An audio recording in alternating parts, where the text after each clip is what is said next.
Olá, meu povo, sejam muito bem-vindos ao último e não menos delicioso e gostoso episódio de Caiu um Negócio Aqui. Eu sou Saulo Segreto e eu estou com nada mais, nada menos do que Renato... Renato? De Oliveira Duarte. De Oliveira? Você é É. meu parente, então. Eu sou Saulo de Oliveira. Renato de Oliveira Duarte, o famoso Resito do Instagram. E do TikTok, aquele que dá. Do YouTube. Seja muito bem-vindo. Obrigado. Amei o convite. Rê, me diz uma coisa. Você faz o que da sua vida, assim? Que você se considera hoje? Humano? Não, eu sou roteirista. Uhum. Trabalho pra internet há muito tempo. E agora eu sou produtor de conteúdo. Tô me acostumando a dizer isso. Porque eu achava meio ridículo. Sério? Tipo, sou influenciador. Sei Você se lá. considera um influencer? Ou você aceitou Cara, eu esse tô nome? me Tipo, considerando, mas eu ainda acho meio ridículo. por que Tipo, ridículo? lá vem o influencer, não sei. Você tá falando mais pela maneira pejorativa com que as pessoas veem a coisa do que, de Eu fato... devo estar com algum preconceito também. E você trabalha com internet há muito tempo, que você falou. Eu trabalho com roteiro há muitos anos na Universal Music. E fazendo tudo, tipo, pra todo mundo. Clipe, pré-save, live. E na pandemia, quando as pessoas falaram, tô sem trabalho, eu bombei muito. Graças a Deus. Porque não tinha Ninguém não pra... tinha isso, Aham. né? E aí eu virei um boca a boca que eu fiz, tipo, pra, sei lá, gente de fora do país, sabe? Tipo, E eu falei, gente, mas eu só... Você virou tipo a Lady Sério? Gaga, né? Que fazia pros outros, de repente... Igual, quando você pega... Falou, opa, Era agora mesmo. sou eu, minha vez, É. vou fazer isso. E aí fiquei um tempo trabalhando na Universal, trabalhei no YouTube. Eu fiz o YouTube Music Convida, Ai, que maneiro. que é um programa que o YouTube tinha. E aí a pandemia me tirou, porque acabou o YouTube Space. Ah, entendi. E aí fiz... artista, queria se posicionar. Aí a assessoria me procurava, o que ele fala? Já fiz declaração de amor de casal, um pro outro. Mentira. Já. Pra postar na rede. Mentira, Já. gente. A pessoa, tipo assim, nenhuma palavra era dela, então era tudo seu. E não foram eles que me pediram, foi a assessoria. Tipo, você pode Eles criaram escrever, todo porque eles estão fazendo aniversário. Eu falei, claro, vocês vão me pagar? Se Óbvio. vocês vão me pagar, eu escrevo, sei lá, a biografia tudo. deles, sem nem conversar com eles.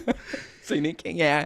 E aí eu fiquei trabalhando nisso e sempre flertei com a internet me colocando ali, Na frente. na frente, né? Como eu conheci a Preta, Gil, eu conheci o Hugo Gloss, Uhum.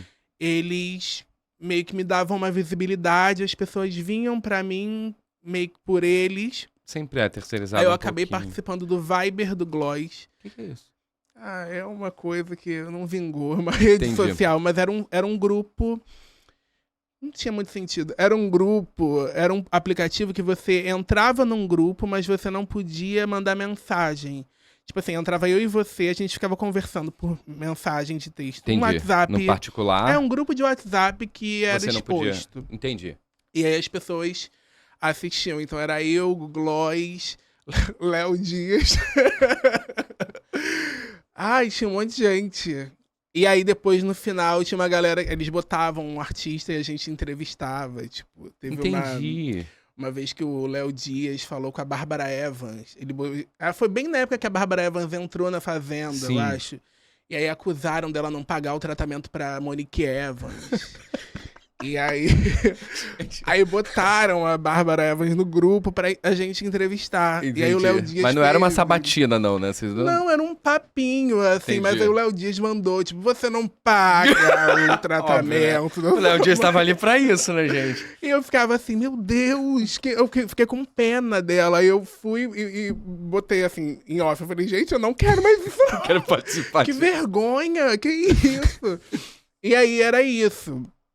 E aí eu ficava meio que responsável por ser de Realengo do subúrbio. Eu era meio que o responsável de falar, gente, vocês estão viajando. Tipo, eles falando, Luan Santana veio aqui em casa. Eu falei, saco. Você era moderador de realidade da galera. Tipo, tinha uma menina que ela falava, eu sou amiga do Neymar. Eu caguei. Entendi, sei, ó. E aí eu cansei. Uma época eu achei que, sei lá, não tava bem de cabeça. Eu achava que a galera me dava uma cagada. Sim. Aí eu entendi muito esse rolê de que você tem que ser meio que conhecido de alguém pra alguém te dar importância. Sim. E aí a galera me amava, o público, né? Porque eu era meio que baixaria deles. E aí eu meio que saí. E aí fiquei, gravava um vídeo, a galera me seguia, mas nada Volume, né? nada de volume. E aí, não sei se eu queria também, era muita exposição. Eu trabalhava via Preta, a Preta sofre tanto com hate. Uhum. E eu já falei pra ela assim, por que você não olha? Não, por que você não liga? Sei lá, as pessoas estão aqui mandando mensagem, por que isso te afeta? Aí um dia ela me mostrou, tipo, uma foto. Tipo, eram, sei lá, 20 mil pessoas falando, morre gorda. Não tem como desviar muito disso. E aí eu entendi que ia me afetar. Não tem muito como. Não tem terapia. Não. É tipo assim, por que eles querem que eu morra? Não é Não. tipo, não gosto de você. Eram coisas muito pesadas, assim. Aí eu não sei se eu queria, assim. Entendi, você ficou com medo. E aí, não, eu tenho medo, é porque eu sou de Realengo, eu falo isso. Tipo assim, a galera fala, ai não, eu mando tomar e E é isso. eu vou pras Pode falar, cabeças. pode falar o que você entendeu? quiser aqui. E aí eu sou meio apocalíptico com... Entendi. Não com crítica, mas com agressão. Se a pessoa vier me agredir, eu não dou a segunda fase. Se me atacar, eu vou atacar. Tá certíssimo. Eu sou igual a Inês Brasil, inclusive somos da mesma região. Mentira. Talvez seja água. E você pensava nisso como uma profissão? Você tinha uma ideia, assim, você caminhou por esse lugar quando você era pequeno? Ou você caiu de paraquedas e falou, cara, confortável aqui, eu vou... Cara, eu gostava, eu fiz teatro. Uhum. Eu era uma criança artística. Uhum. Eu obrigava pessoas a me assistir, eu entrevistava pessoas com socador de alho, talvez como uma ameaça. Mas minha família não tinha muito um apoio. Eu não tinha um apoio. Eu sempre fui uma criança que sonhou muito e as pessoas não sabiam o que fazer comigo. Por isso que eu fui pra terapia muito cedo. Você faz terapia desde cedo. Não, e só do teu pais que falavam, cara, a gente não tá sabendo entender você e bota você na terapia, já é... Eu tive, na verdade, um caso de abuso sexual que me levou pra terapia, mas eu já era uma criança muito doida. Entendi. Eu não sabia onde eu me encaixava, mas não era... eu não entendi o mundo. Eu tenho o hábito de pegar o que eu sou, tacar no chão, quebrar e começar A recolher e a entender. recolher e ver o que Nossa, tá é a rolando. melhor maneira de fazer. Sempre fui assim. E sempre fui uma criança muito doida, paralelo a isso. Então, meu pai, minha mãe faleceu, eu tinha 12 anos, Uhum. e antes disso, um pouquinho, eles não sabiam o que fazer comigo, assim. Entendi. Eu era uma criança que entrava na escola e enlouquecia, tipo, eu estudei numa escola de freiras. Uhum. Eu também.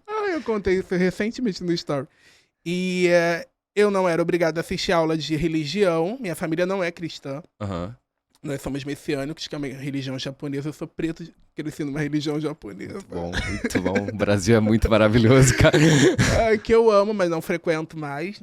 E aí eu não era obrigado. Então já me olhavam, tipo, esse menino não conhece Jesus.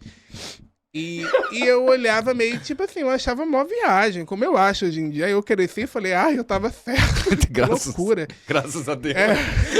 Graças a Jesus. E aí, um dia eu tava na igreja, eu já não ia pra aula de religião. Um dia eu entrei no banheiro, eu saquei sozinho que o diabo era um rolê ali. Entendi. Que eu podia brincar com o diabo, com eles. E um dia eu entrei no... E assim, todas as aulas eram o diabo vai te pegar, o diabo não sei o quê. Um dia eu entrei no banheiro do nada, falei, o diabo tá aqui dentro. Amor, foi um caos no recreio. E aí chamaram meus pais e falaram, então, não é muita vibe. Você tava destruindo uma instituição. E essa escola é perto da minha casa. Uma vez Uhum. eu tava andando pra algum lugar, tinha uma madre não, uma freira, eu não lembro Uhum. mais o nome que dá. E aí ela me parou e falou, Renato, eu estudei 1 ano nessa escola. Ela falou, Foi só 1 ano, isso tudo foi em 1 ano. Foi tudo em 1 ano, eu sou apocalíptico. Ela falou, Renatinho, tomei um susto que eu nunca imaginei que Lembrava. alguém fosse lembrar de mim. Aí ela falou, você melhorou? como se eu tivesse uma doença. Mentira. Eu só invoquei o diabo na escola. A gente tinha que virar pra... Não! E começar a perseguir essa mulher. Nossa! Ai, o que eu não fiz? Será que ainda dá tempo? E você começou terapia e você gostava de fazer terapia desde cedo? Ou não. Era aquela pessoa que falava, tinha que ir. É porque o de criança é muito chatinho. Você começa desenhando. Não era. Não é terapia, não é análise. Eu queria ir pro fight, galera. E o diabo, sabe? Eu queria fazer as perguntas. Entendi. Eu não queria fazer um desenho numa casa pra ela saber se tem chão, se tem chaminé. Não era o que eu queria muito. E aí, quando chegou nessa parte que eu pude falar, aí eu gostei. Isso você tinha... Você tem quantos anos agora? Eu tenho 37. 37. É. Eu tenho... Renato, eu jurava... Não, calma aí. Eu jurava que você tinha uns 26, 27 anos. Você tem 37 anos. Sabe que às vezes eu olho que as pessoas se assustam tanto que eu fico assim, gente, será que porque eu sou péssimo em matemática? Às vezes eu calculei mesmo errado. E Deixa eu fazer as contas de novo. Eu tenho 15. Tenho 37. Não, agora faz tudo muito mais sentido. Porque o Renato, gente, eu não sei se vocês já assistiram, quem já assistiu, quem tá assistindo agora. Então, quem não assistiu, corre lá no Instagram dele, que é Resito, que tá aqui. @Resito com 2 Es. Tem uma capacidade aí, eu vou puxar um pouco tua sardinha, que é o que eu gosto em você, que é uma capacidade de falar com uma calma e uma organização mental que eu acho genial e eu acho difícil. Eu tenho uma cabeça que tá pensando em 30 coisas ao mesmo tempo e você organiza o pensamento de uma forma que a gente vai acompanhando as histórias com muita tranquilidade. Eu falei, cara, como é que uma pessoa tão jovem, eu pensava. Todo mundo fala isso. Como é que uma pessoa tão jovem consegue organizar o pensamento dessa forma? Eu falei, não, agora faz um pouco mais sentido. Tem gente de 40 que me manda assim, você tem idade pra ser meu filho, mas você é tão maduro. Gente, essa pessoa tem quantos anos? Você acha isso bom, assim, de você ser visto como uma pessoa mais... Você acha que isso é uma isca? Não me serve de nada. Não? Porque outro dia tinha uma campanha pra eu fazer, me chamaram pela minha pouca idade que eu não tinha e disseram, precisávamos de pessoas jovens, não vai poder ser você. Aí eu falei, mas no meu Instagram não tá escrito Resito, 37 anos, realento, eu não sei o quê. Vocês te convenceram, eu convenço a outra galera. Óbvio. Eu já pensei em mentir, começar a mentir por conta de trabalho, sei Sim. lá. Tá Se não estiver perdendo, trabalho. Vamos cortar essa parte. E aí isso não me incomoda, mas não me, sei lá, acho legal, porque talvez eu não envelheça fisicamente, esteticamente, mais. Mas, sei lá. Minha família é muito, assim, muito todo jovem. Mundo? Não todo mundo não, tem umas pessoas que realmente... Tô acabado, né? Mas meu pai tem 74. Eu não sei a idade do meu pai, mas é 70 e alguma coisa. Ele parece ter menos. Ele ama. Ele fala, Cinquentão. Claro, eu sou tão bem, sou tão ótimo. Maravilha. E você começou na internet e gostou? Você falou que começou com medo ali, não sabia porque dos assim, haters. o meu pai vibra muito. Meu pai nunca me apoiou muito, mas à medida que vai acontecendo, ele vai embarcando comigo. Não acho isso ruim. Entendi. Tem gente que fica, meu pai não me apoiou. Ele não me apoiou porque ele é um militar. Ele é militar? É, completamente atípico, graças a Deus. Que bom. Mas que não tinha, meu pai foi muito pobre, a casa dele caiu em cima dele, ele meio que passou fome, então assim, ele trabalhou muito pra dar o melhor da vida, que a gente realmente teve muita coisa que ele não teve. Uhum. E ele não conseguia acompanhar o sonho, porque ele não teve sonho. Então eu fui uma criança que... Eu falei recentemente isso.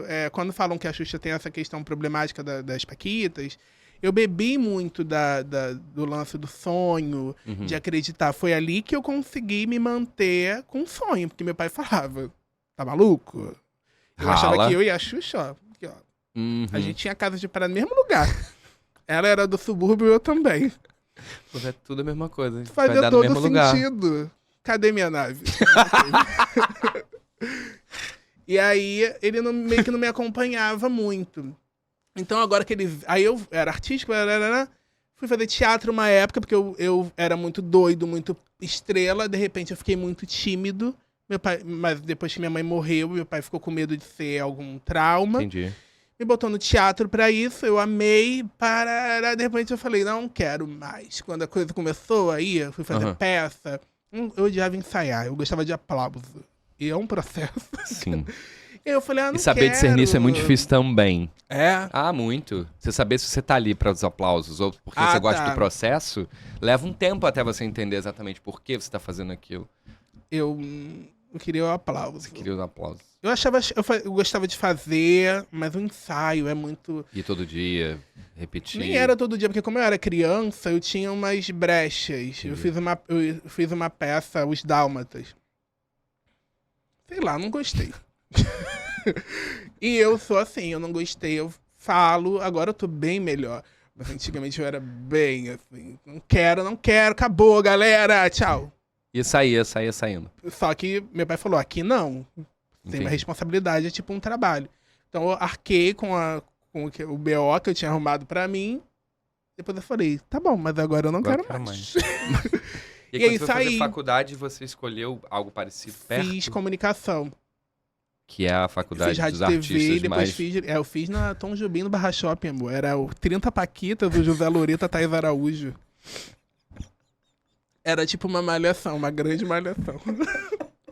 Quem fez Tom Jobim, Estácio Tom Jobim, sabe. Era uma grande malhação.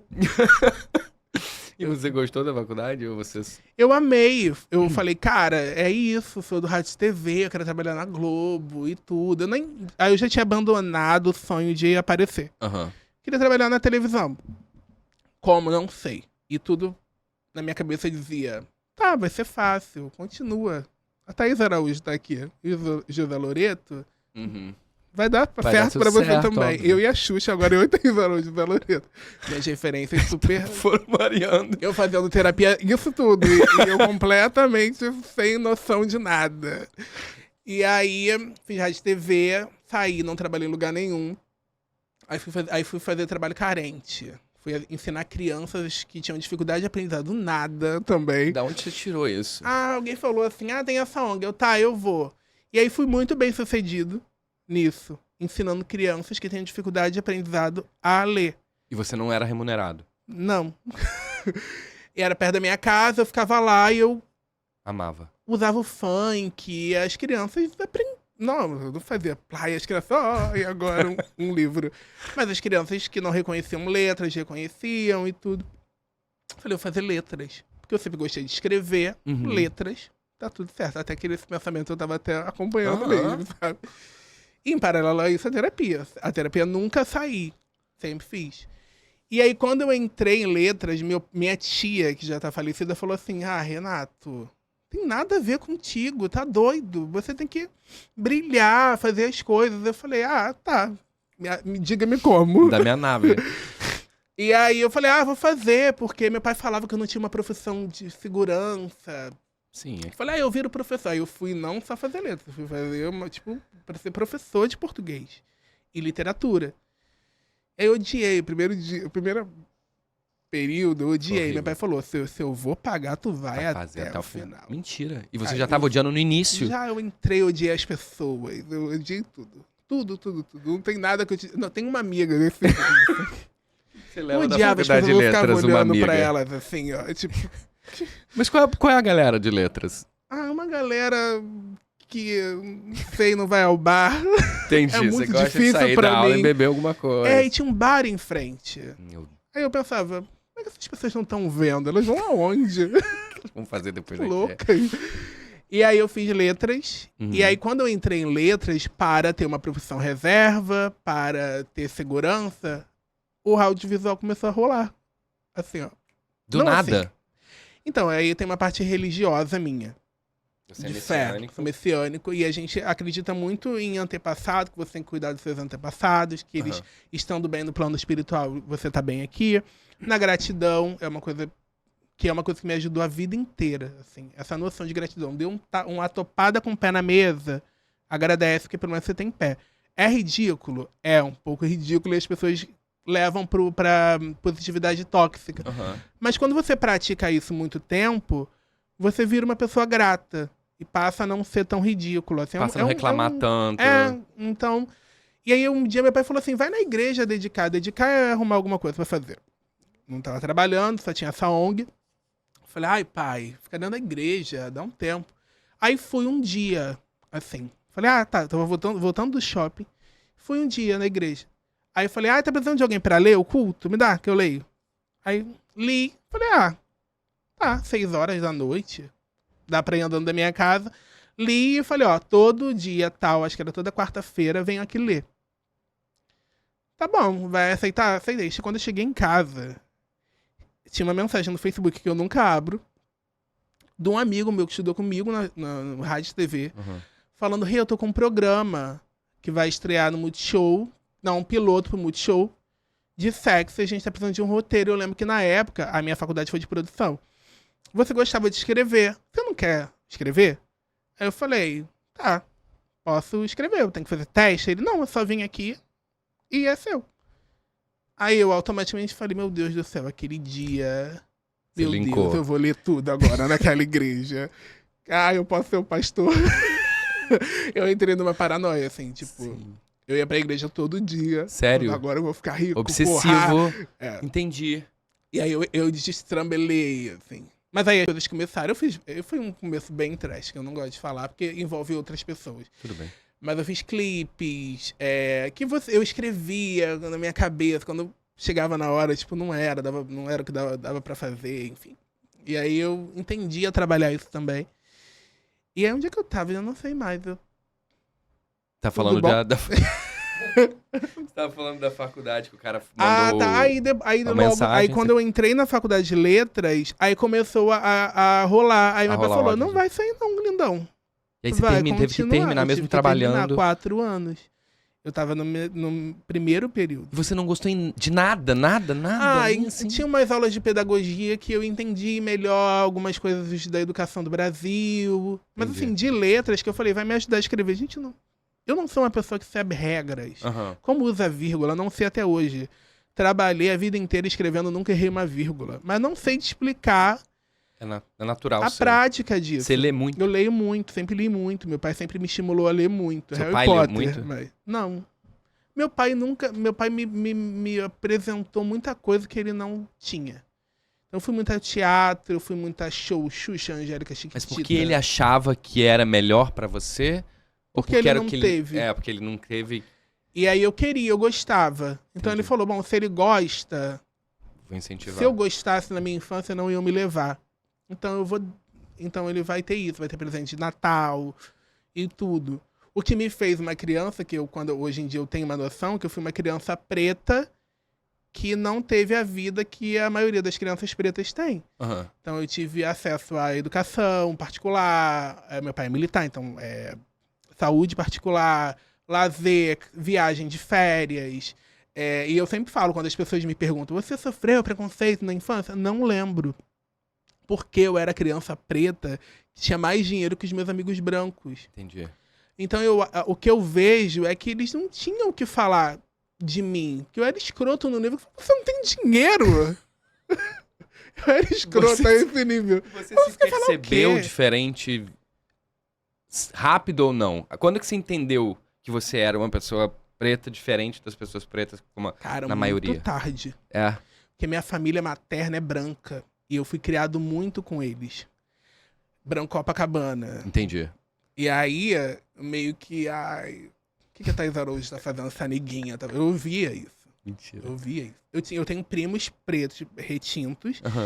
E eu percebia que era esquisito. Eu sentia que o tratamento era muito diferente. Eu sabia que eu era preto, mas quando eu falava isso, eu ouvia com muita frequência que eu não era preto. Você é moreno. Não é preto. Para de palhaçada. Você não é preto. Preto são eles. Preto é Thaís Araújo. Preto é qualquer pessoa. Eu demorei a entender que eles estavam justificando a minha presença ali e embranquecendo de alguma forma. Sim. Nunca achei que eu era branco. Nunca achei que eu fosse moreno.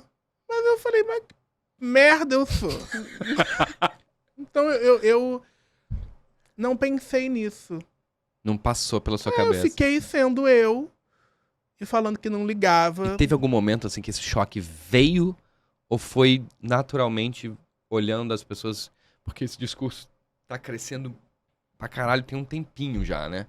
E aí você vendo os discursos e falou, cara, eu acho que eu me encaixo dentro desse lugar. Foi com a internet, assim. Entendi. Aí eu fui aprendendo, fui vendo a minha família, fui vendo que tem gente ali que acha que é branca, que não é. Tem isso. Opa, moço, pegar lá que todo mundo tem a pele muito clara. Uhum. E aí tem uns primos que são loiros e tal. Entendi.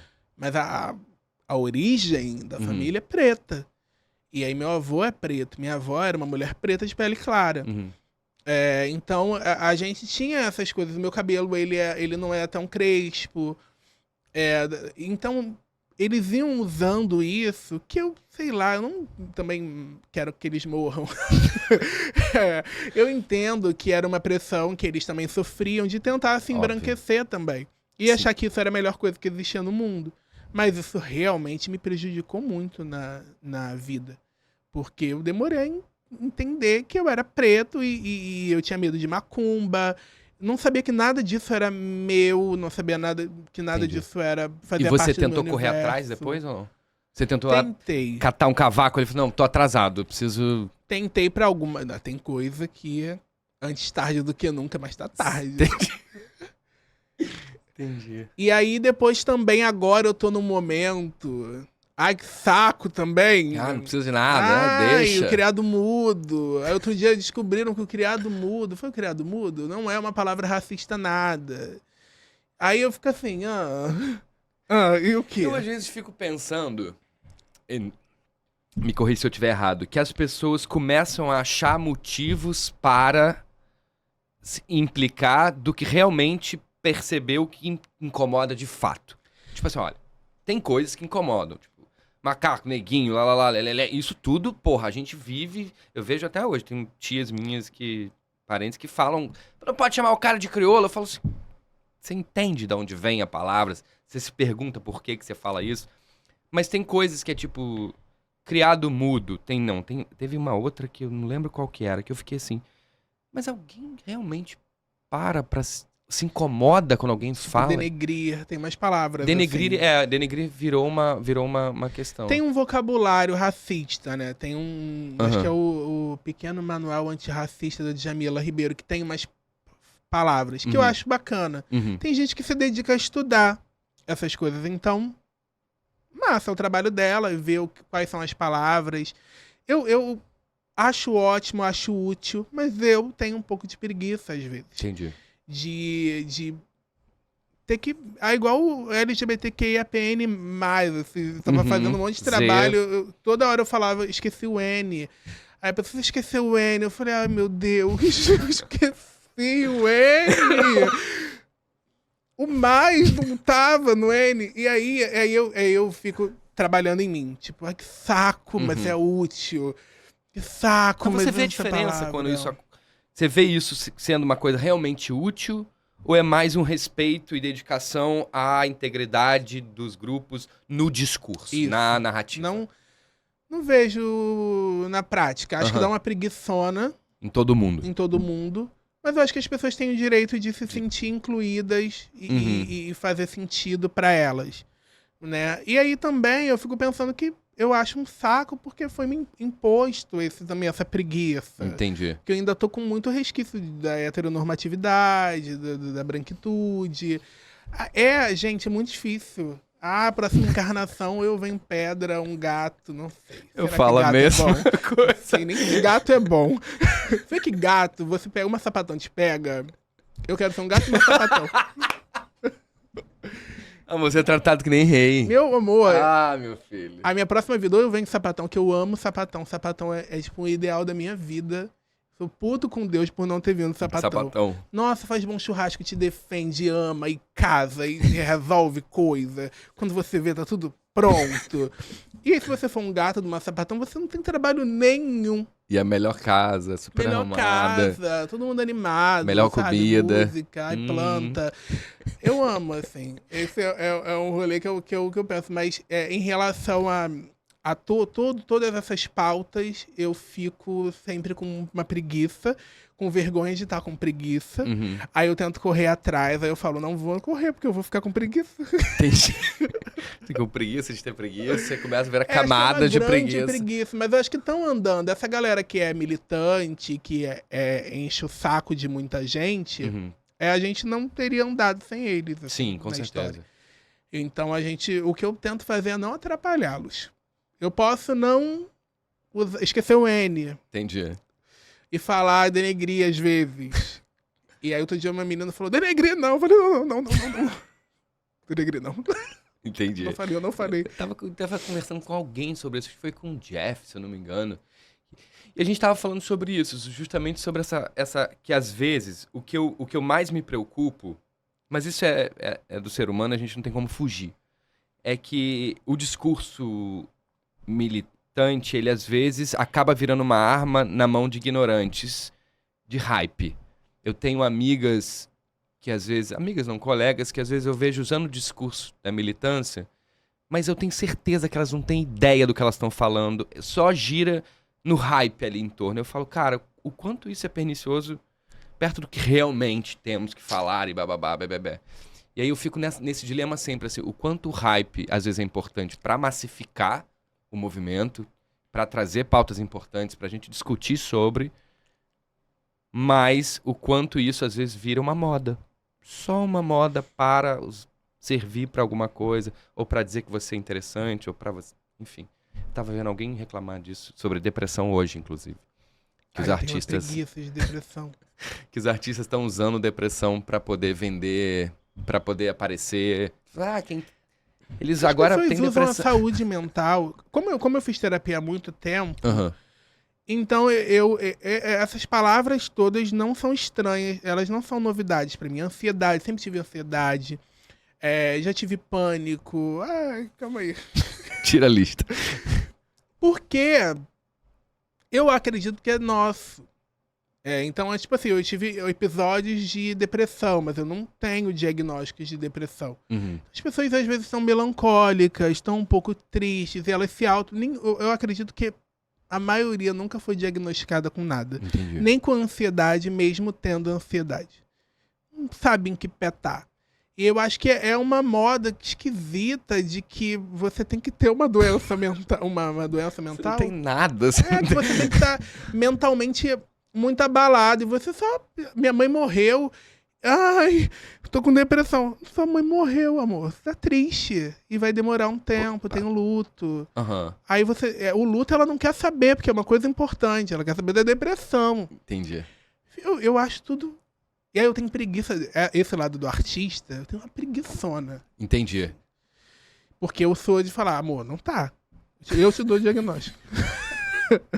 Eu tenho um amigo meu que a gente discute sobre TDAH porque eu nunca fui uma criança dispersa. Sempre gostei de prestar atenção em aula, sempre prestei atenção em aula. Mas de uns tempos pra cá eu percebo que eu sempre fui uma criança louca, zoneada. Então, tipo, eu fazia tudo ao mesmo tempo e derrubava tudo e tinha esse lugar. E hoje em dia, com ansiedade, enfim, todas as coisas, eu falei, cara, será que eu tenho TDAH? E meu amigo ficava nessa também, TDAH. E eu fiquei assim, cara, sabe qual é? Acho que todo mundo tem um pouco de TDAH, todo mundo tem um pouco de distimia, todo mundo tem um pouco de tudo. A gente fica querendo, às vezes, dar nome pras coisas pra poder justificar ou, pelo menos, terceirizar um pouco a culpa de ser procrastinador, de ser Exatamente. melancólico. De ser... Uma vez eu vi a Rita Von... Sei. Não sei o último nome. Do Perdão. Sul.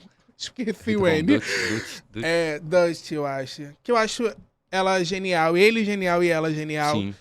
Às vezes me cansa um pouco também, porque é muito teórico e tudo. Ela falou assim... Ele é palavruda, ela é palavruda, né? Mas eu acho incrível. Genial. Eu queria ter essa cultura. Não sei, porque eu não estudo assim não, mas eu queria ser se tivesse uma mágica. Não que eu fosse ler aquilo tudo. E aí ela falou uma vez que todos os termos ficam um pouco esdrúxulos. Que as pessoas vão usando. E acaba que eles não representam nada. E é o que hoje tem um vídeo que vai sair meu, quando esse podcast for lá, já vai ter saído, que é muito sobre positividade tóxica.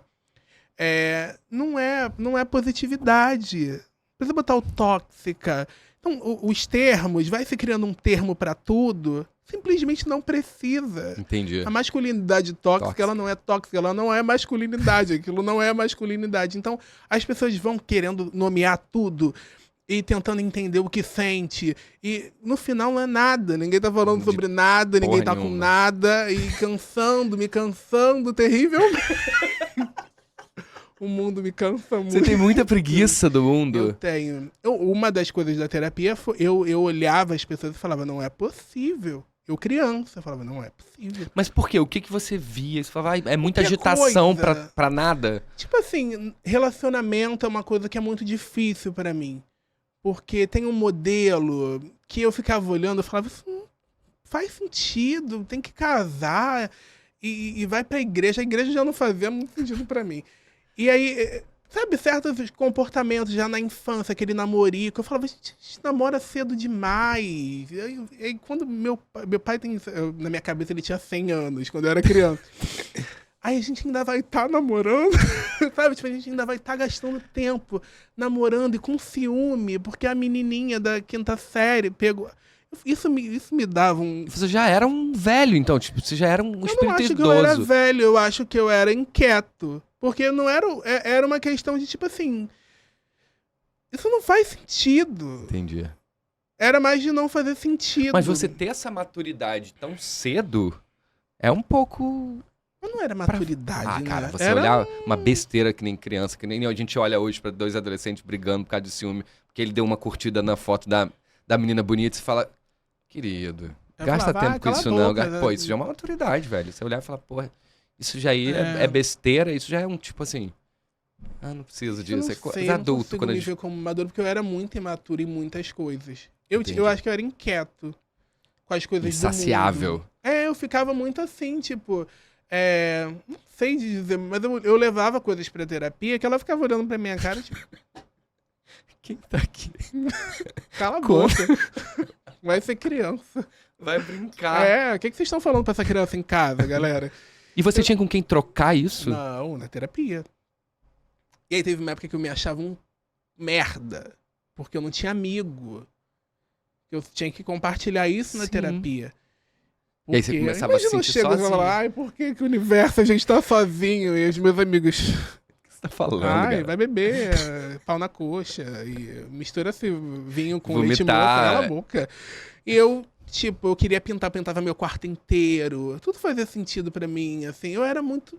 psicodélico. Talvez não me deram remédio, pode ser. Mas eu tinha isso, assim. Eu via coisas, eu falava... eu não sou daqui. Eu acho que é isso, eu não me sentia pertencendo ao mundo.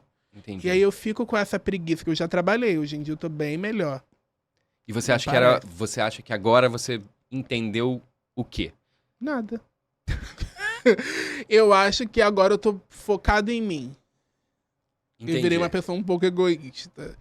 Eu tô querendo fazer minhas coisas, então eu tenho um monte de projeto que eu quero fazer.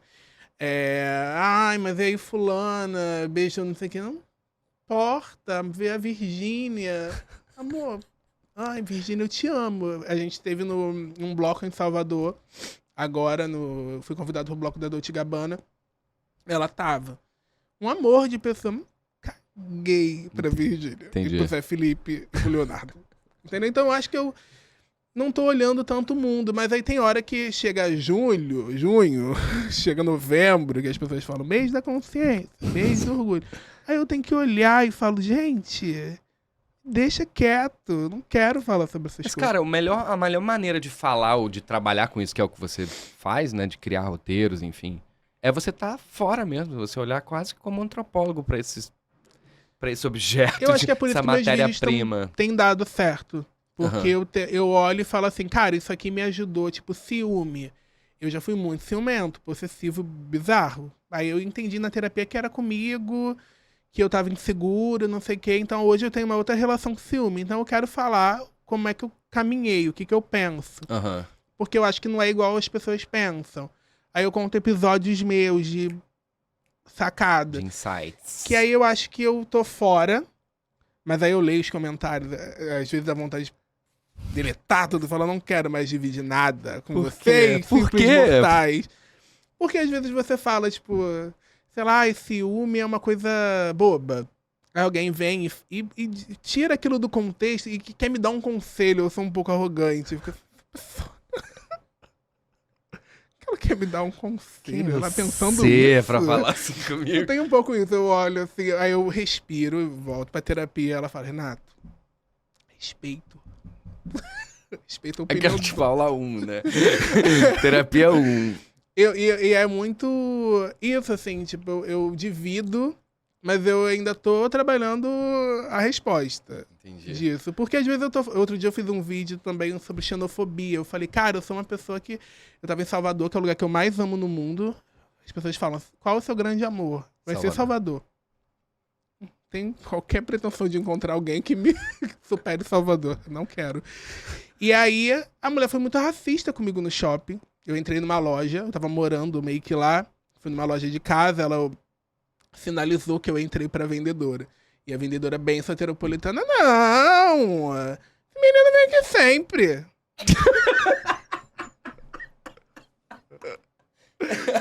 E a loja é pequena, eu tava pegando um borrifador de água, assim. E aí eu olhei pra cara dela e ela falou... Tipo assim, que louca! Ela nem ligou com racismo. Ela só falou assim, não precisa me avisar não, eu sei que você é gente boa. O menino tá aqui sempre. Olha lá ela, sabe? Louca. E aí eu olhei, quando eu entrei, ela tava bem carminha, que é um jeito que eu falo, né? Que são as louquitas fresh, que elas estão sempre de bege. Ai, eu adotei esse termo. Todo mundo tá... Minha amiga falou assim, você já patenteou? Eu falei, cala a boca, eu patentear uma louquita. Ela tava naquele perfil carminha, blusa branca, naquele sol de Salvador, com luluda. Ela tava...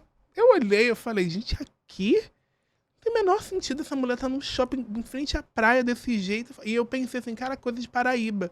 Pensei e parti. Quando eu pensei, eu automaticamente falei, ai, não acredito que eu pensei isso. Que é uma coisa que eu já ouvi muito na infância. Quem é do Sudeste ouve muito. Isso. Eu automaticamente me redimi. Quando eu fui pagar, essa mulher veio se desculpar comigo. Aí eu falei, não, fica tranquilo, porque eu em contraponto pensei isso. E é um absurdo, porque eu sou um homem preto sendo oprimido por uma mulher nordestina. Ambos sofremos coisas. Então eu falei pra ela, no Sudeste, às vezes você pode ser milionária. Que você vai ser sempre a Paraíba. Você vai ser sempre descredibilizada. A Juliette tá aí falando disso o tempo inteiro. Né? E aí, já não lembro por que eu tô falando isso. Tá falando do seu amor por Salvador. Está por fora. Eu já me perdi também. Vou falar de alguma coisa. É isso, da Juliette. Caraca, por que eu fui falar isso? É verdade. Não vou lembrar. Eu sou disperso. Aqui, eu sou disperso. Eu que tenho TDAH. Não sou diagnosticado, porque eu já achei que tinha, mas não... Já achou que tivesse? Já. E você gosta de trabalhar com a internet? Lembrei. Comentários que você tem vontade de... Você foi xenofóbico. Tá. E aí eu postei um vídeo falando disso. E aí eu falei, cara, eu erro, porque as pessoas têm isso. Você é cirúrgico, você é perfeito e tal. Eu falo, sim. Não, mentira, mas eu fico assim, cara, eu tenho valor um aqui. pensamento maneiro, mas eu não sou perfeito, eu sei que eu não sou perfeito. E aí eu falei, vou compartilhar isso para as pessoas se sentirem mais, verem o lado meu, que também erra. E aí as pessoas começaram, você é xenofóbico? E eu não sei o que, eu falei, gente, eu não tô falando disso, eu não tenho medo de cancelamento, mas eu tenho muito medo de eu não comunicar o que eu quero. Mas você nunca vai, né? Você sabe disso, né? O quê? Ser cancelado? Não. Comunicar o que eu quero. Porque por mais que você explique tudo, por mais que você escreva tudo, assim, quase que você fala assim, pensa assim, A, agora pensa B. Amor, eles vão falar do que eles quiserem ver a partir do ponto... Eu acho que isso é o que eu tenho que trabalhar. Eu fiquei muito incomodado quando as pessoas do Nordeste, que é um lugar que eu tanto amo, não estavam entendendo o que eu tava falando. Eu tava falando, gente, eu erro. Eu fiz isso com vocês em um lugar que eu amo. As pessoas vão fazer isso, vocês fazem isso com outras pessoas, óbvio, né? E elas não entenderam muito bem, eu decidi apagar o vídeo. Aí agora tem umas pessoas que voltaram a falar assim, apagou, né? Aí nada, né? Tudo que você faz vira uma pra que questão. Eu fui apagar isso da merda. Aí agora eu falei, é isso que eles querem. Que essa galera deixou de me seguir e voltou pra falar, eu sei o que você fez no post passado. E eu entrei na parada, não tinha que ter apagado, eu não sou o tipo de pessoa que apaga, que volta no que diz, não sei o quê. Eu falei, é isso que eles querem. Eles querem que quando você entrega a sua essência, o que você é, quando você se perde, é aí que você é cancelado. Que aí você fica querendo Você tem esse medo? de ser cancelado. Não, eu não sei, porque eu nunca sofri, tipo, uma Carol com K. Entendi. Mas eu acredito que se eu entrasse no Big Brother, eu queria muito, muito, muito, muito, muito ir na Maria Braga e falar: eu era assim mesmo. E isso aí. vocês são bem pior, talvez. Eu queria muito não ser frouxo o suficiente, olhar tudo que eu fiz e falar: isso aqui ok, isso aqui ok, mas isso aqui não. Vocês não têm direito de me atacar no shopping, gritar comigo, falar que eu sou isso ou aquilo, sabe? A não ser que eu tenha matado alguém dentro do programa. Ou vocês podem criticar uma atitude minha, mas vocês não podem eu não vou fazer um documentário, gente. Pra me redimir Eu não pra quero. vocês. Sabe, eu quero muito poder ser eu, que esse sou eu, Uhum. e chegar lá e falar: olha, eu sou Errei. assim, Olha lá. errei nisso, errei naquilo. Ana Maria, tem gente preta nesse programa? Não, você tá falando do quê, sabe? O louro se Ana chama Maria. loiro. Nem o louro é preto. Podia ser um urubu.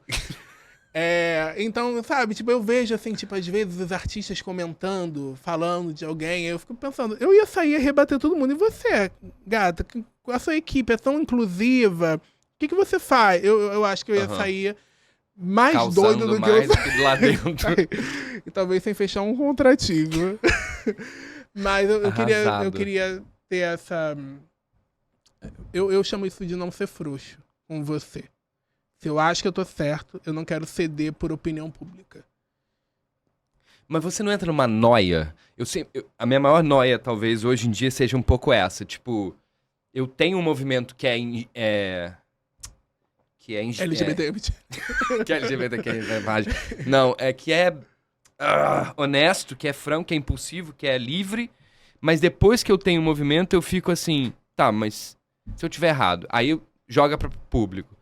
Aí as pessoas falam, não, acho isso, acho aquilo. Mas aí eu fico assim, mas se eu tiver errado sobre a opinião das pessoas, sabe assim, eu vou criando camadas vai de acabar errado, nunca. errado.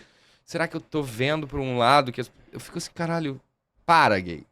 Para, sossega, cabeça. Eu acho que eu tenho essa coisa da minha inquietação com as pessoas, de eu não entender. Eu acho que as pessoas são todas perdidas, inclusive eu mesmo. Então eu não acho que todo mundo pensa uma coisa sobre alguém, eu penso duas vezes. Aí eu paro e falo, nossa, a pessoa deve estar certa. Todo mundo atacando ela. Essas pessoas todas estão atacando ela. Sei lá. Isso dá uma liberdade também, né? Porque você passa também a não cobrar tanto de si mesmo. Ou dos outros. É o que você estava falando da Marlene, talvez. Gente, ela pode errar. Poder errar é uma coisa louca, né? Não, eu acho que é isso, assim. Tem coisas que eu penso, que eu falo, isso eu não posso falar, porque as pessoas não estão preparadas pra ouvir. Jesus Cristo, o Messias. Mas eu sofri abuso, por exemplo. E de um vizinho. Ele foi preso e tudo bem. Tudo bem, não. Foi preso. Mas... Ele cumpriu a pena dele e ele saiu. Eu quero contato com ele? Não. Eu vou passar minha vida inteira atacando ele por isso? Não. Eu não sei o que se a pessoa pode se redimir, se ela não pode. Eu tenho uma relação na minha cabeça com ele. Eu meio que desculpei no sentido de não... Ok, você fez isso comigo. Mas eu não passo a minha vida inteira vítima do que ele me fez, porque eu acho que ia ser pior. Aí ele ia ter esse poder comigo a vida inteira, de me manter sobre essa rédea desse abuso. E nunca mais teve nada, nunca mais entrou em contato comigo, nunca mais... Mentira, eu vi uma vez ele... Você surtou, né? Não, eu me assustei. Sabe como é que eu reconheci? Pelo cheiro. Eu senti o cheiro, e aí eu olhei, e aí era ele com a mãe, e aí eles desembestaram, assim. Óbvio. Óbvio. E graças a Deus, que eu não ia ficar naquele mesmo lugar com eles. Nessa época eu não tinha nem parado pra pensar, mas a transformação que eu tive, quando eu parei pra olhar esse episódio era um intocável na minha vida. Eu não comentava com ninguém. Era um caos. Não era um caos, mas era um lugar esquisito. Eu tinha umas coisas que eu não tratava nem na terapia. Então eu tive que olhar ele, não é desculpar, A palavra não é nem desculpar, nem perdoar, porque eu acho que se eu perdoasse, eu daria alguma chance pra ele na minha vida, assim. Entendi. Deixaria em aberto. Não quero contato, mas eu tive que resolver isso, assim. Eu não vou ficar a vida inteira com a foto dele falando, olha, cuidado com ele, porque eu não sei o que aconteceu na vida dele. Então, assim, eu não acho que as pessoas podem errar, eu não acho que ele tinha o direito de fazer isso que ele fez comigo. Mas aconteceu. Mas é uma possibilidade. E aí, eu acho que eu vejo isso, assim, as pessoas têm o direito, ele tem o direito de não se arrepender, ele tem o direito de se arrepender. Mas isso é ele com ele mesmo, é um problema ele dele com ele mesmo, mas quando você olha as pessoas, é o que eu estava falando antes da Marlene, é uma pessoa que a gente sabe que é muito cruel, chegou lá e falou, não me arrependo, é um direito que a pessoa tem, então é um distanciamento que eu faço das pessoas, assim. Entendi. Tipo assim... Cara, tá todo mundo detonando ela, porque é muito fácil. Mas ela tem lá os seus direitos de ser escrota, de ser... É muito difícil. Então tem horas que eu falo, mas eu sei que ninguém vai entender o que eu tô falando. As pessoas, no geral, quando eu conto essa história do abuso, as pessoas falam, você está defendendo o abuso. Eu falei, gente, é impossível uma pessoa que sofreu o abuso defender o abuso, exato. O abusador e o abuso. Uhum. Só que... É um mundo, tem pessoas, tem sistemas que são complexos. Quando você faz terapia ainda, você não quer dizer que você vai desculpar, mas eu acho que o processo de você seguir em frente com essa história é você dar os direitos, assim. Óbvio. Você tem o direito de fazer isso, de se redimir, de não se redimir, de crescer, de fazer de novo. Você tinha que estar solto, você não tinha. Não sou eu que decido, mas de fato, é o que eu falo para as pessoas. Ele pagou a pena dele com a lei. Uhum. Eu não posso ficar correndo atrás dele pra ele sofrer e tacando uma pedra. Ele já pagou. Se não era só isso, quem tem que mudar isso é a justiça, não sou eu. Tô lendo um livro que ele diferencia muito responsabilidade de culpa. Que eu achei muito maneiro que ele fala. Que ele fala assim, a culpa pode não ser sua, mas a responsabilidade pelo sentimento e por aquilo que ficou é sua. Por exemplo, tem um parente que morreu. Beleza. Ninguém, né? Ninguém espera que alguém morra e ninguém vai culpar ninguém, mas Deus quis levar essa pessoa. A dor é sua, a culpa não é, mas a responsabilidade de lidar com essa dor e o que você vai fazer com ela é sua e só sua. Enquanto você estiver botando a responsabilidade na pessoa que é a culpada, digamos assim, você não vai conseguir lidar com aquilo, você vai viver com essa dor pra sempre. Eu concordo isso com qualquer pessoa que faça algo pra você. Por isso que quando eu falei da Xuxa, eu falei... Quando eu vi a Marlene sentada, quase demitindo ela do documentário, falando, Xuxa, não me arrependo, você acha que é o quê?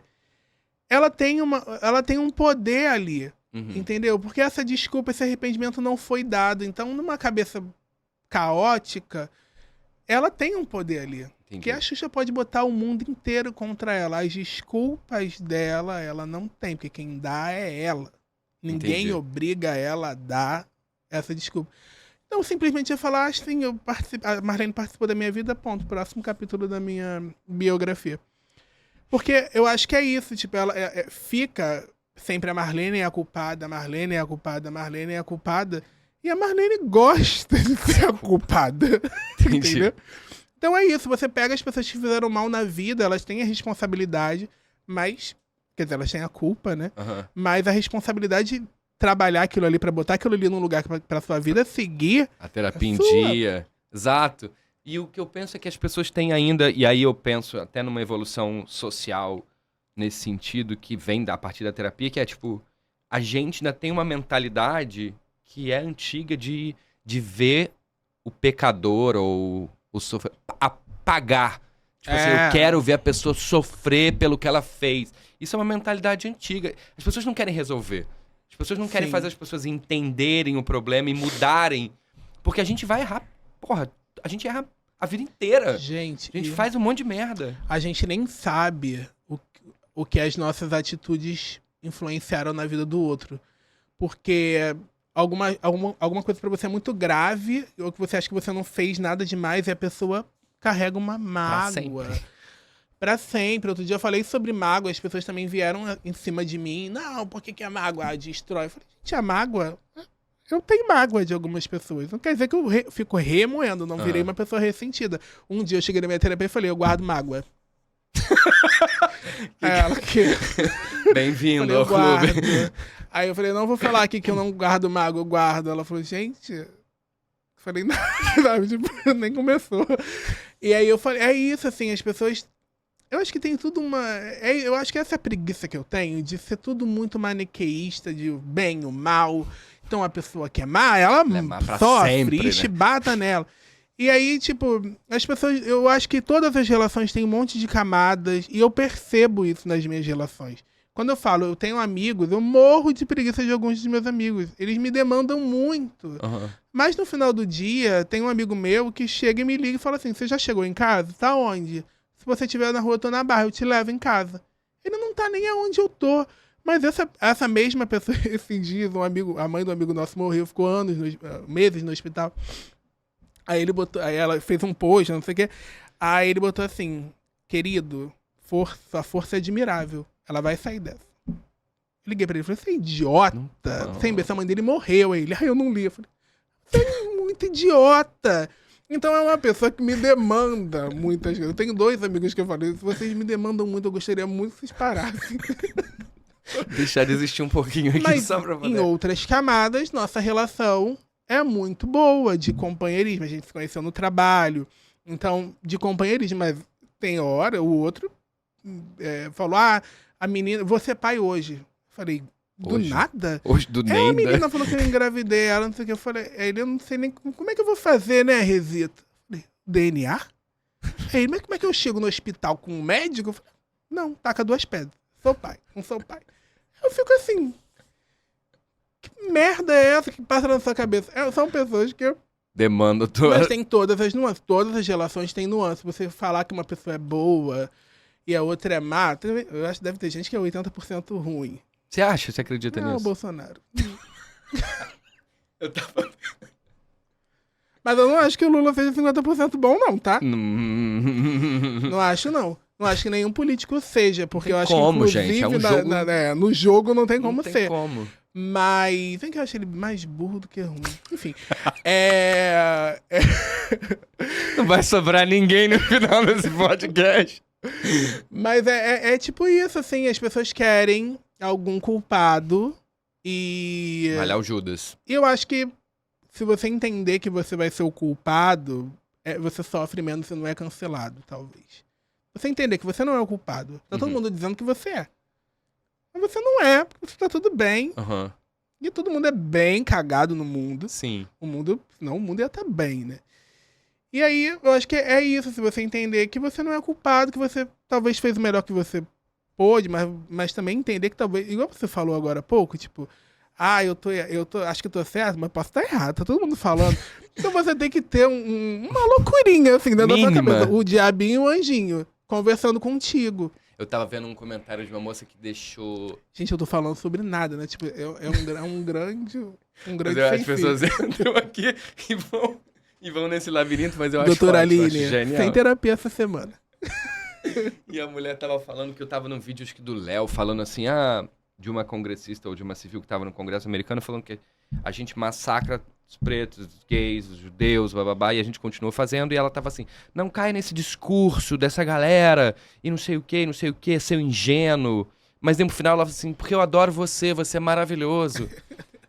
Aí eu falei, amor, só não me agride. Eu acho que a gente pode discutir e ter opiniões diferentes, a gente pode debater sobre assunto. Eu não sou obrigado a querer que você compactue com a minha opinião e nem espero que você pegue o meu olhar pra você. Mas assim, mantendo o respeito, você pode falar o que você quiser. E é só isso que eu espero. Que eu queria que acontecesse na internet, principalmente. E é muito difícil, assim. Porque as pessoas defendem a própria opinião com tanta verdade, com tanta vontade. E eu falo assim, gente, às vezes você não tá certo. E essa perguntinha do eu posso estar errado, essa frase que às vezes fica eu posso estar errado. Melhora, assim, 80% da maneira que você se comunica. Acho que pra você talvez nem agredir a pessoa. Porque talvez você pense, e se eu tiver errado, então não vou lá nem falar Exato. nada. Se Deus não existe, sabe? Nossa, aí. Não fui eu que falei. Mas Foi eu penso... outra pessoa, foi eu. Deus existe sim, e Mas tá eu aqui, penso ó, com a muito gente. nisso, a gente acredita em tanta coisa, a gente quer que as coisas aconteçam, a gente quer que Deus exista, a gente quer que o mundo seja um lugar bom, a gente quer. Mas em algum lugar entra em mim uma duvidazinha do tipo, cara, e se não? Cara, eu sigo uma mulher chamada Angela Anatel. Ela estuda a Bíblia de maneira histórica. Ai, genial. Eu já não era muito fã. Voltamos pro início. O diabo e a igreja. Aham. E aí ela estuda grego, ela sabe grego e hebraico, ela lê a Bíblia, as escrituras. Então ela foi falando cada coisa que eu fiquei assim, isso faz todo sentido. Tipo, principalmente que a Bíblia original não tinha um Deus monoteísta. E aí virou tudo um grande comércio da fé. Então não faz o menor sentido. É a minha dificuldade. É Por quê? conversar com qualquer pessoa Religiosa? protestante. Ah, sim, Não, qualquer pessoa Qualquer- cristã. Não, qualquer pessoa crente. entendi. Eu separo. Tenho amigos que eu falo, eles falam, eu sou crente. Eu falei, cara, que pena, eu achei que você fosse cristão. Porque o crente acredita em qualquer coisa. Papai Noel a criança que acredita no Papai Noel é um crente. Uhum. Agora, quando você pega a escritura que você acredita que Cristo existiu, e você vai desmembrando, tentando fazer sentido, tentando estudar isso, então você é um cristão. Você está querendo chegar perto da verdade de Cristo, né? Então, ela tem um trabalho genial, assim, pra... E não é difícil, não. Ela é bem didática assim, e direta a respeito disso. E esse negócio de Deus existe, essa coisa maniqueísta, ela desmembrou muito pra mim, assim. Tanto é que eu sempre fui de Deus. Apesar de ser messiânico, eu sempre conversei com Deus e hoje em dia eu já abri um pouco, assim. Talvez não tenha o Deus. Seja uma energia talvez geral, que passa por muitas coisas. Eu converso com os setores da minha vida. Minha amiga falou, isso quem cuida é a pombagira. Eu falei, eu não sou dessa religião. Mas eu falei Quem pra cuida do é a relacionamento. pombagira. Ela falou, genial. tipo, ela falou pra mim, quem cuida disso é a pombagira. Eu falei, então, o pombagira, não sei, não te conheço, mas você abandonou o posto? Porque o relacionamento... Aí eu falei, quem é do financeiro? Do financeiro também, fazendo um pouquinho de corpo mole. Então eu A comecei... galera do setor financeiro. Tipo, alô. E aí eu comecei a abrir um o pouco. leque disso, assim. E tem funcionado, assim. Eu tenho dado umas conversadas com os setores, assim. Entendi. Você... Gente, que isso? Qual foi? Sem dinheiro pra pagar o cartão? Não era isso que a gente tinha Quem que é o combinado. responsável? Na minha mesa agora, um relatório. Eu quero saber o que Não, aconteceu. o do amor, eu falei, foi embora. Exonerou, sei lá, alguém saiu. Há muito tempo? Não tinha ninguém. Eu falei, não, porque As entra e moscas, sai. a repartição tá... Não é possível Tá que tenha alguém mosca. cuidando. Tipo, alguém está cuidando. Olha, a outra pessoa do outro dia. Você estava cuidando, essa pessoa estava cuidando. Não é possível. Não. A minha amiga Mas falou eu que eu não penso agrado. muito Ela nisso. falou que a gente Você- tem que A agradar. messiânica acredita em Deus, mas não acredita em Jesus, é Ela isso? tem um Messias chamado Meishu Sama, que teve a iluminação e fundou a igreja messiânica. Mas é uma religião oriental, é muito diferente de tudo, assim. Mas acredita em reencarnação. Acredita em reencarnação, acredita em antepassado. É que o Oriente normalmente tem muita ligação com os É ancestrais. uma coisa meio budista, ele era budista. Tem antes de ter a autoiluminação iluminação, também, né? De auto- aí pratica jorei, que é tipo um reiki. Sim. Eu faço jorei. Não é o Mahikari, né? Que é diferente. Eu acho que tem influência. Não sei. Eu ia falar, mas eu falei, eu vou falar Não merda. vou falar mesmo. E é uma religião que me salva muito, assim. Apesar de eu não acreditar em religião, eu não vou mais a lugar nenhum. Eu tive uma experiência em Salvador que eu tava passando por um dia muito triste, que provavelmente um artista diria que tava em depressão. E, e eu tava muito mal com uma pessoa que eu tava gostando. Uma viagem péssima. E eu comprei, tipo, um mês em Salvador. Entendi. E aí foi ruim no primeiro dia. Puta Fiquei um merda. mês. Eu lembro que um desses meus amigos apocalípticos, ele falou, meu amigo tá vindo de jatinho pro Rio, entra no jatinho dele. Eu falei assim, mas quem é o seu amigo? Eu chego no aeroporto e grito, ei, cadê? E aí eu tava muito mal, tipo, eu explico assim, Réveillon com Ivete. Eu tava assim, ó. Cara, Ivete é um furacão, velho. Eu não tava tem como. olhando assim o papo, pensando, caguei pra Ivete. Quero ir embora daqui. E aí eu cheguei no apartamento, olhei pra janela chorando muito, assim. Que eu sou um pouco dramático. Eu vi o clipe. Eu vi que botou uma Assisti muita música. novela mexicana. E aí fiquei olhando pra janela falando, Deus, não é possível. E aí eu ouvi uma resposta. Ouviu ouvindo ou ouviu? Não é um Baby do Brasil, sabe? É uma coisa na cabeça. Melhor referência. Eu nem sei como é que ela conta, mas ela conta de uma Jesus maneira... sangrando em cima dela. Então não foi. Não tinha ninguém sangrando em cima de mim. Mas eu tava parado, é uma coisa que vem na sua cabeça, assim. Olhe pras outras pessoas. Aí eu assustei, olhe pras outras pessoas. Eu tava sentado na cama de frente pra porta. Quando eu olhei pra porta, tinham dois amigos da pessoa que tava comigo. Ah, você não tava sozinho. Não, eu tava numa casa. O caos pra mim ele tem que ser pesado, senão Entendi. eu não vou. E eu sou assim, eu não estava contente, eu não estava me abrindo pra ninguém, eu estava ali, ó, igual uma rocha, ninguém penetra. Aí eu olhei pra eles e eu vi que eles estavam, durante os primeiros dias, me puxando. Vamos visitar ali. E eu tava tão embrutecido que eu não tava vendo. E aí, nesse dia eu olhei, eles estavam os dois assim na porta olhando pra minha cara. Eu devia estar também, né? Não, por que Deus? A Regina Duarte. Eu devia estar bem louco. Que Bolsonaro tem elegido. Deve ter sido isso. Amor. Deve estar até agora. Aí eu olhei e falei, cara... Aí veio o esforço em seguida veio o esforço que eles estavam fazendo de me puxar. Uhum. Eles são meus amigos até hoje. Minha viagem mudou, minha vida mudou. Eu voltei pro Rio, entrei na Universal Music. Achei que você ia falar da Igreja Universal. E hoje eu vendo a vassoura de Jesus. E aí entrei na Universal Music sem teste. É uma multinacional, vem aqui trabalhar, e fui, e entrou. Minha vida, aí mesmo que a segunda parte, caraca, a gente agora chegou na segunda parte do audiovisual da minha vida. Eu entrei, aí começou a rolar muito, assim, o roteiro. Aí eu fui como roteirista, foi meu primeiro trabalho como roteirista sério, assim. E aí começou a rolar, e aí Salvador virou o grande amor da minha vida. Eu tava odiando tudo. A Ivete, trio, cadê o trio? Não tem um trio na praia. E aí virou um grande amor da minha vida, e esses meus amigos, não são mais um casal, mas os dois são os meus amores, assim, eu tenho gratidão eterna, mas mudou minha viagem completamente, assim. E aí depois disso, eu não consegui mais ir à religião. Você entendeu que estava dentro de você e acabou. Eu não consigo ouvir ninguém falar, eu já falei que tenho dificuldade de ouvir as pessoas me falando coisas. Mas eu não consigo eu não te vejo como uma pessoa mais abençoada que eu, que sabe mais de Deus que eu. Sim. Você pode saber mais da religião, da doutrina.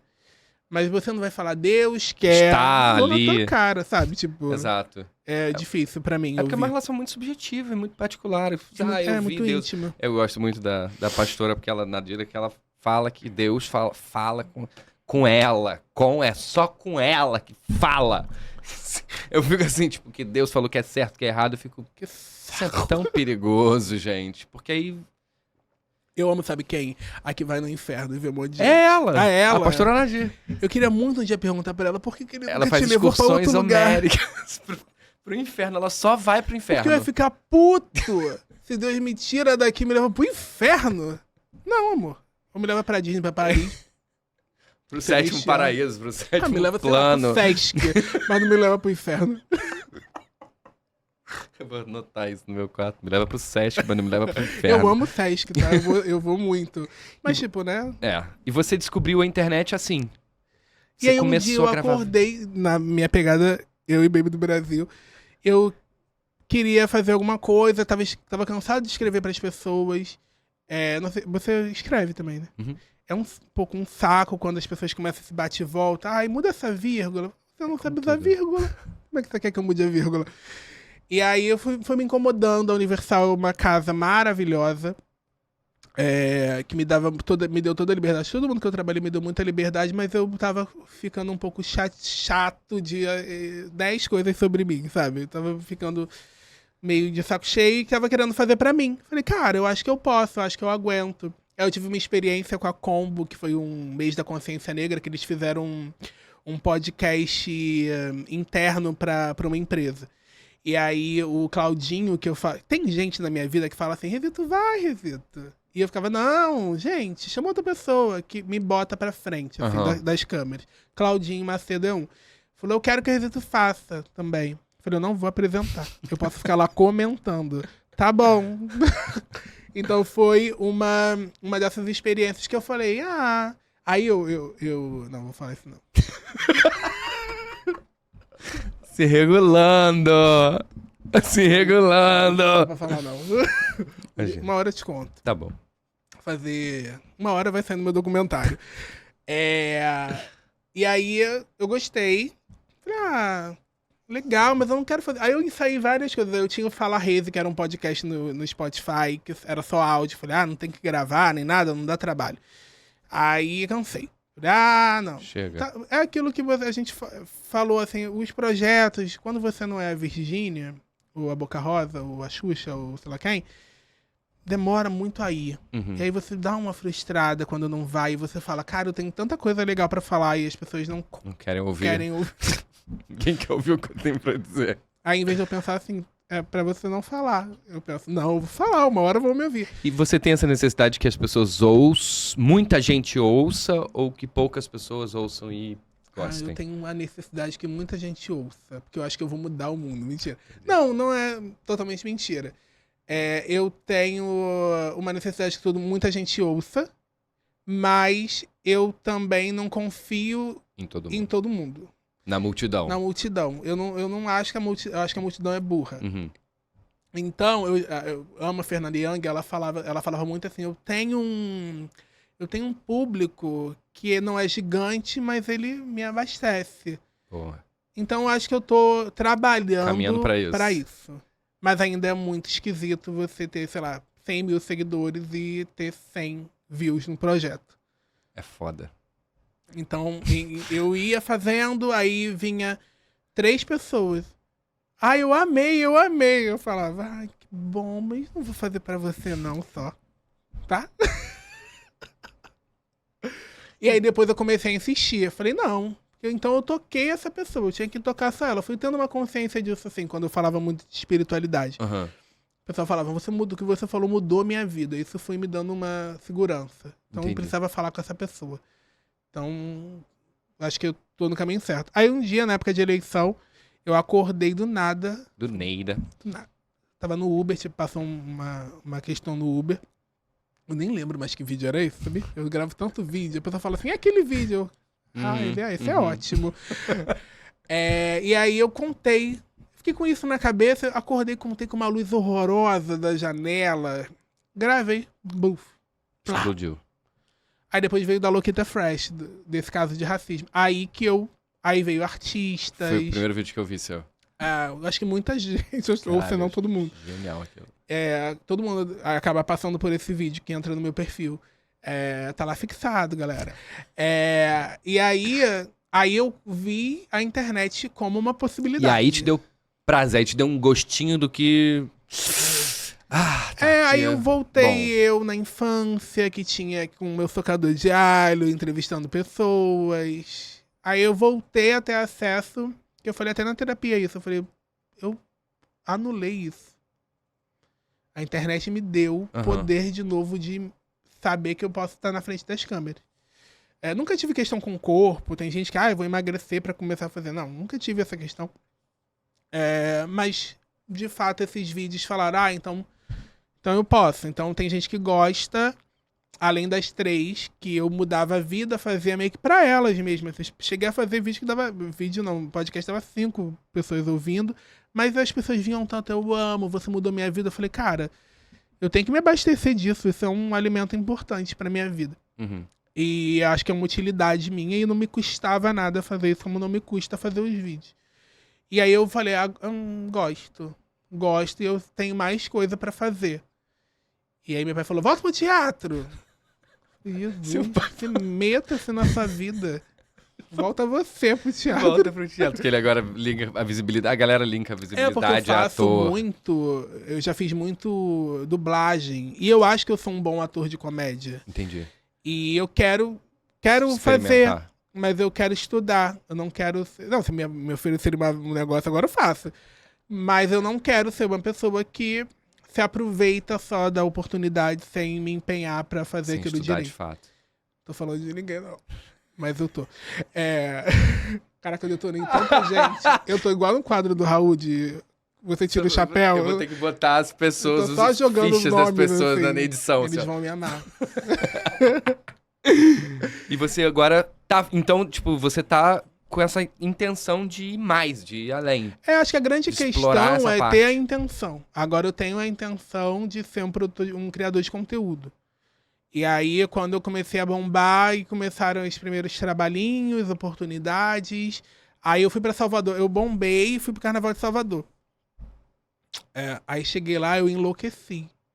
Porque, sei lá, a Dolce & Gabbana falou, vem pro nosso trio. Aí a Patrícia Romano, que é incrível, falou pra mim, olha, eu tenho 3 ingressos, tá? Posso te dar um presente da Dolce & Gabbana? Eu falei, 3, se tiver 3. Se tiver... A coleção. Aí ela falou, te dar um óculos. Eu falei, graças a Deus. Aí ela falou, olha, tem o Abadá aqui pra você e mais 2. Gente, quando eu conseguia, antes de ter qualquer visibilidade, eu consegui o meu e chorando assim, pelo amor de Deus, eu chorando a minha irmã. E aí ela me deu 2 e o meu acesso era o mesmo que da Bruna Marquezine, da Virgínia, da Alessandra Ambrosio. Então ela me deu um respeito, foi a primeira vez que alguém me respeitou na vida, assim, falou assim, olha, eu gosto do que você fala, eu quero que você esteja aqui nesse lugar. Fiquei muito assim, gente, é uma marca muito grande.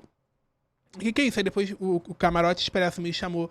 E aí, os meus amigos de lá, meu amigo trabalha muito, um deles, então ele não tava me acompanhando muito. Todo dia ele me manda mensagem, amigo, não consigo ver o vídeo. Eu falei, tá, que saco também, vai ficar me lembrando disso tudo. Mas aí ele entra um dia e curte tudo. Assim, e comenta com o coração tudo. Eu acho incrível. Ele é muito... Cara, o Adson é uma pessoa que eu falo, conheçam. Queria que todo mundo conhecesse ele, é o melhor coração que eu já vi. A gente tava andando na rua, as pessoas começaram a me gritar dos carros. Reverta, eu te amo! Me gritando da janela. Aí eu comecei a falar, gente... Aconteceu mais alguma coisa. Você não sabia? Não, era só isso mesmo. Ok, mas eu não tinha nem 100 mil seguidores. Entendi. As pessoas me parando... A internet... É muito doido. Eu muito mais que televisão, amigo. Nunca tinha... Teve um episódio no Bloco da Timbalada, que tinha um influenciador fazendo uma campanha lá, e ninguém estavam cagando, ele é muito grande. E aí eu tava no bloco, paguei o bloco, fui no bloco, que eu amo Timbalada.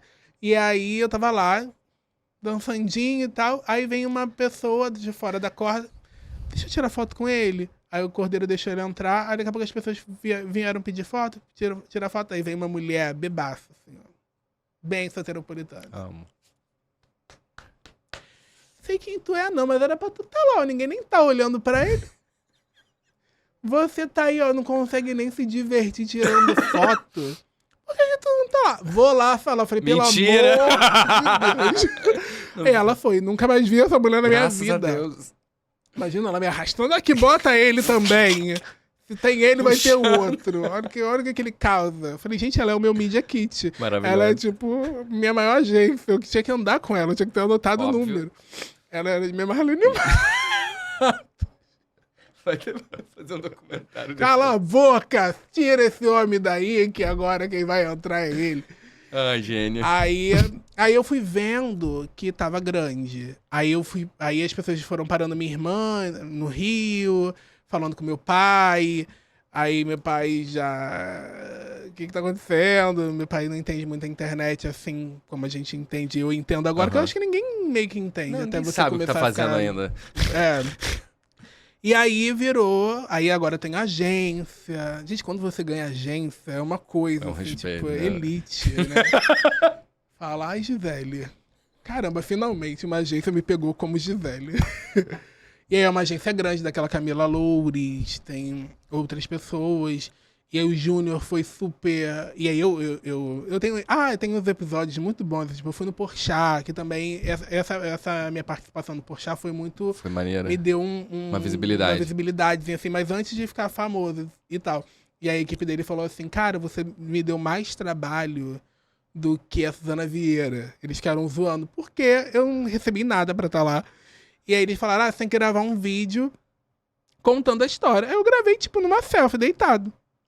Contando a história. Ele, tem que gravar em pé. Eu falei, você jura, né? Corta. Vocês vão me dar o quê? Corta. Isso vai passar em algum lugar?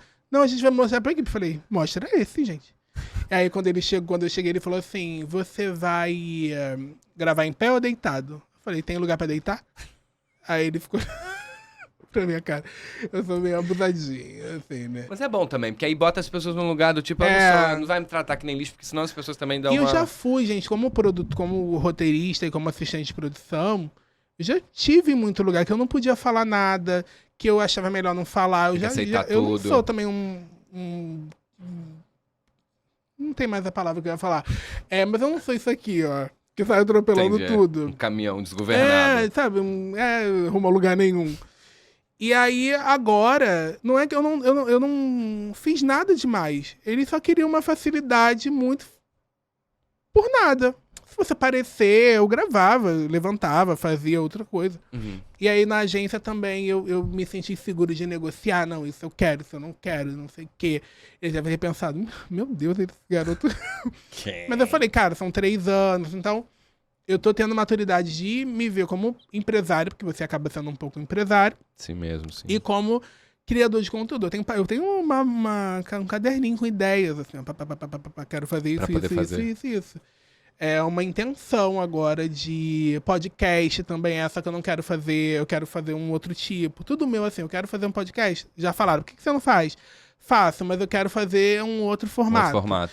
Aí uma pessoa da agência falou assim, porque eles têm um podcast, você não acha esse formato bom? Falei, eu acho bom pra você. Pra quem escolheu esse formato. Pra você que quis né? fazer. Tipo, isso aqui que a gente tá fazendo, eu não tenho habilidade. Eu tenho habilidade de conversar se você puxar assunto comigo. Entendi. Porque a pessoa vai parar na minha frente e falar, boa tarde. Quer água? Eu sou tipo uma empregada do Manuel Carlos. Na vida. Dona Helena, a salada tá pronta. E você... E pra onde... Caralho. E é pra onde você enxerga, assim, teu caminho? Não, enxergo. Não, nada? Eu parei aqui tão de paraquedas. Eu fico pensando assim, tipo, eu queria fazer o Big Brother. Meu pai falou, você vai sair de lá sem casa. Escorraçado. Falei, pai, eu quero arriscar. Acho que as pessoas podem gostar de mim. Uhum. Se elas me derem uma chance. Me derem uma chance. Se elas forem cristãs. E não julgai no próximo. Faz camisa, não julguei. Eu vou entrar com todas as minhas roupas vão ter isso. Não julgue o prato. Ou na Fazenda, aí uma pessoa pergunta, mas a Fazenda? Eu falei, gente, eu tenho que confiar em quem eu sou. Então, a porta que se abrir pra mim, eu tenho que dar conta dessa oportunidade. Então, não tem muito isso, não. Eu tenho um pouco de problema com a Fazenda, porque parece que todo mundo chega lá já muito brigando, e eu acho que ia ficar com muita preguiça.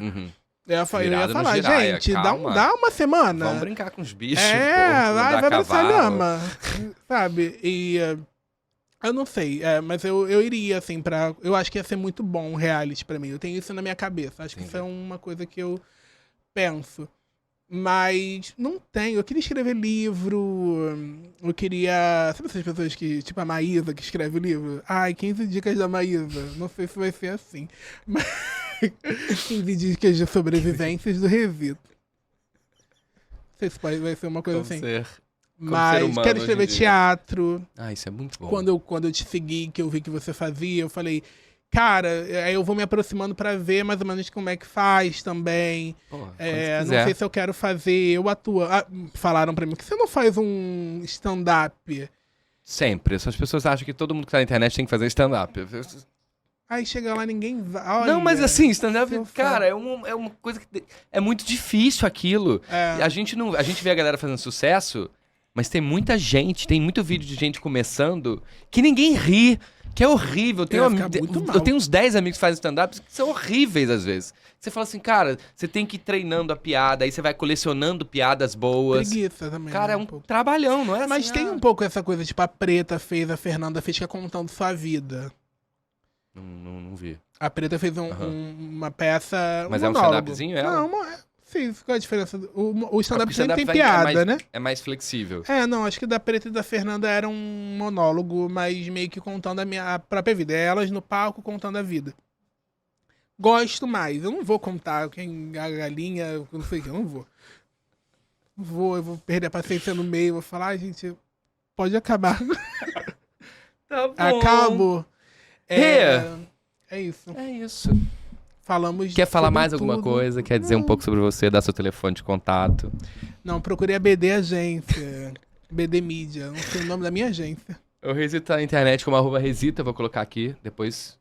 Gente, esse foi o último episódio da primeira temporada de Caiu um Negócio Aqui. Espero muito que vocês tenham gostado. Espero muito que vocês se inscrevam, não só no meu canal, mas também no do Rê. Rê também tá no YouTube, né? Tô, mas... vai lá e vê. Então é isso, eu vou ficar morrendo de saudade de vocês. Eu espero que na próxima temporada a gente tenha muita gente legal, como o Rê, como outras pessoas que vieram aqui. E até lá. Grande beijo.